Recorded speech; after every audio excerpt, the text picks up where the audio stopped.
Yes. I was calling in regards to a claim that was denied. Okay. What is the claim number? The claim number is MWE 314769. That's a policy number, Oh, and it's specific to the facility itself, so it's for everyone that has a certificate of insurance. so my last name is Do you have ONEN. this? Is what? Okay. Oh no, it's 55103 is the claim number. 55103? Yes. Okay, 1 minute. Hold it up here. Mm-hmm.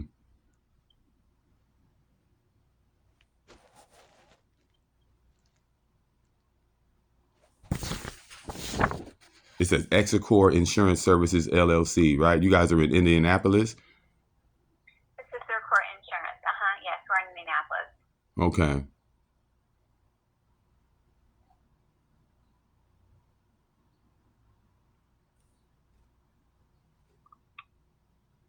Who's Old Republic Insurance Company?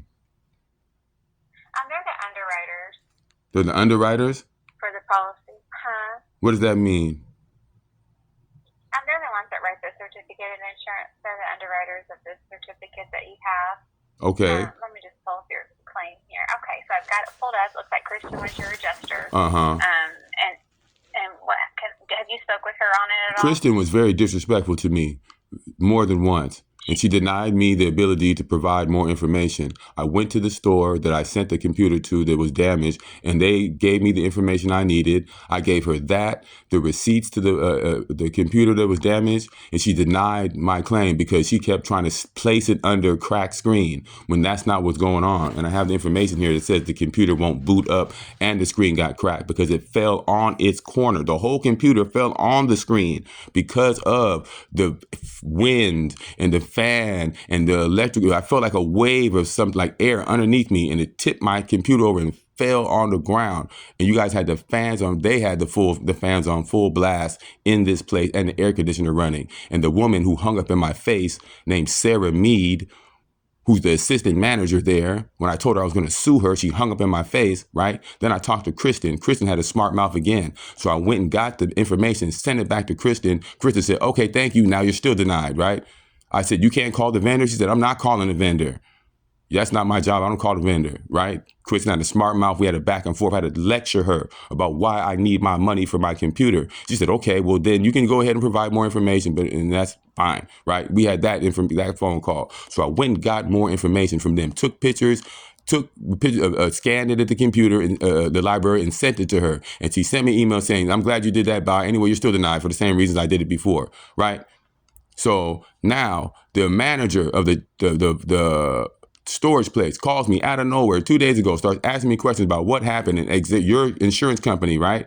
And I'm like, okay, they denied my claim. He's like, yeah, so but what happened, right? So I tell him about that and how his assistant manager hung up on my face. He's like, they're separate from us. We don't know who they are, what they do. We're not, no, but your name is on here, right? Kirkland Waste Storage is on this paperwork. You're not going to distance yourself from the insurance company. You don't know nothing about them. You don't deal with that. You have no idea because it happened at your property and your name is on here. And he started trying to backpedal. And I told him I'm going to sue him.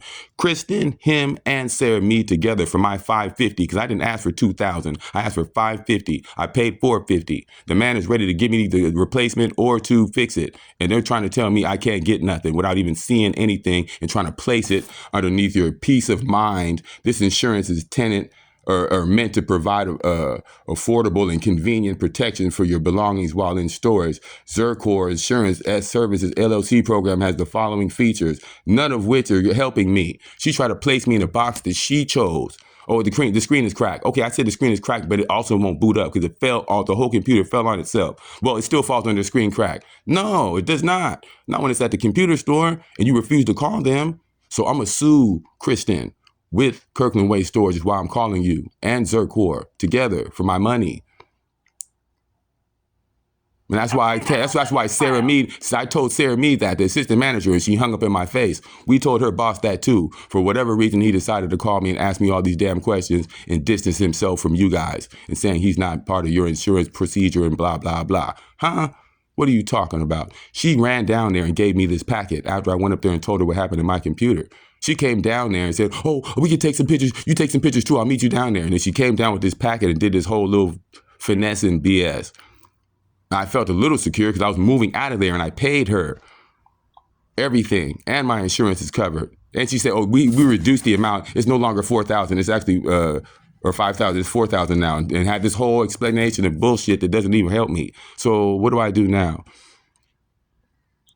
And she hung up in my face. And she hung up in my face. So I don't. You're asking me what do you do now? Yes. Okay.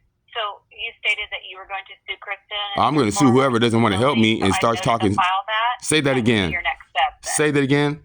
Sorry. I said you said you were going to sue Kristen and Xercor in the facility, correct? Yes, ma'am. What are you wanting? What are you wanting from this call today? I mean, just to note your file.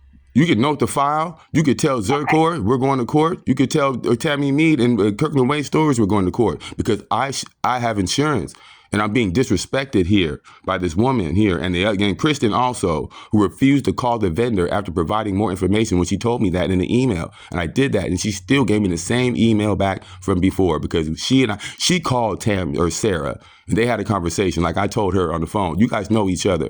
Right? And then now the manager says he don't even know you guys. I don't know who they are. You don't know who they are? Well, Sarah knows Kristen. So we're going to talk about that. And why me and Kristen, and I owed Sarah, I guess, some little change on the remaining balance, some crap like that. So you got to come back tomorrow, right? No, I don't. Not when my computer fell and you're not trying to help me. So now she said, yeah, and you still owe a balance. And you talk shit to me on the phone, Sarah Mead, assistant manager, when I said I'm going to sue you. She said, click in my face. So now, what do we do? So I've noted your file. Okay. On what you've explained. Uh-huh. So you need to take your next steps with what you're wanting to do. No, I'm asking you because you. Who are you there? Who are you down there? What do you represent down there? You're the what? So I'm a claims adjuster as well. Okay. And your name is what? My name is Andrea. Okay, Andrea. So what is my next move, Andrea? So on our end, the claim would be denied. Okay. You're upset with us and the facility, and you explained to me that you wanted me to note the file on what you're going to do, so I have done that. Oh, okay. That's a good answer. Okay. But what about as a business answer in regards to my belongings and the insurance? The claim has already been adjusted. Adjusted? It has been decided, and the claim was denied. Okay. Thank you, Andrea. You're welcome.